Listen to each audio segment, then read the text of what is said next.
Israel is preparing a harsh response to France's plan to recognize Palestinian statehood. As per reports, options include accelerating West Bank annexation and closing the French consulate in Jerusalem. Israel may also target French properties and sites, including the sanctuary of Ilyona. Deputy Foreign Minister of Israel, Sharon Haskel, confirmed the consulate closure is on Israeli Prime Minister Benjamin Netanyahu's agenda.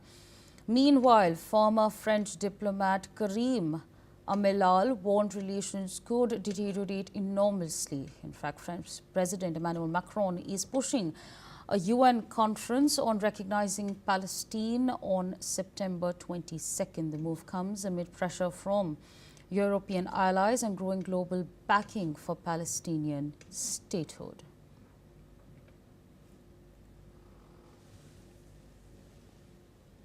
Joining us at this point in time is Peter Baum, foreign editor, Weekly Blitz, joining us from London. Thank you so much for your time speaking to us on NewsX World. How strong a reaction do you perhaps anticipate from Israel towards France following President Emmanuel Macron's remarks on recognizing Palestine?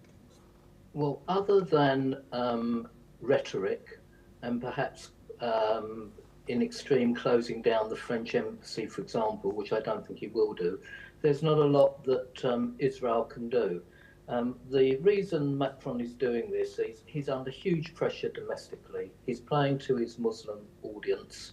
France has just been downgraded by the rating agencies, and and they have a new prime minister who is, from what I say, unpopular as the last one. So from the French point of view, we can see why they're doing it.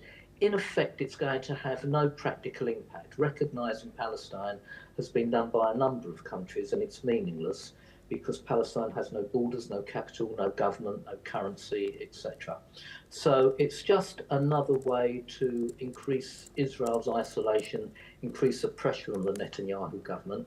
And frankly, I don't see that there's too much that Israel can do about it, other than protest vehemently, criticise the French Prime Minister, hope that maybe the French government falls for the right-wing leadership of Marie Le Pen, who would be more pro-Israel friendly.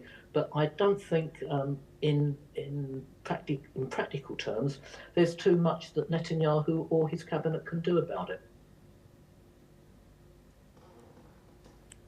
Right, absolutely. I'd also like to understand from you,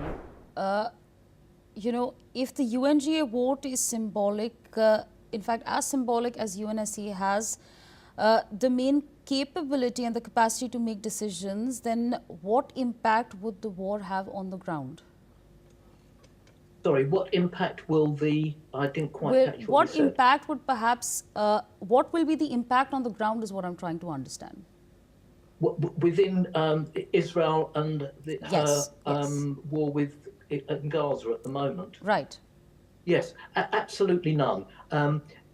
Israel, as long as she has the backing of the Trump administration, which for the foreseeable future she has got, will continue with the objective of decimating Hamas as a military force.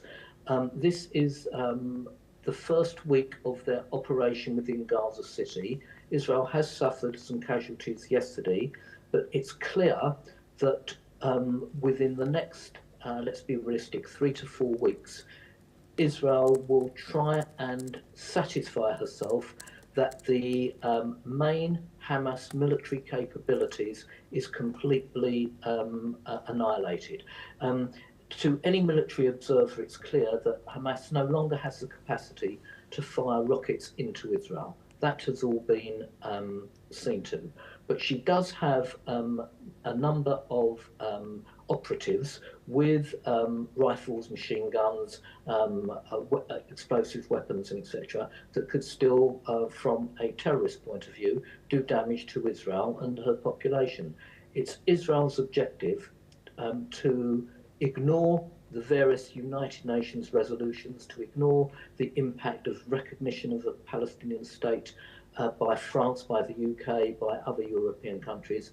And as long as Israel has Trump's backing, she will continue with this military objective, which is to ensure Hamas can no longer pose a threat. And that may take 3, 4, maybe even weeks, maybe even longer. Right, absolutely. I request you to stay on with us as we reflect some more news.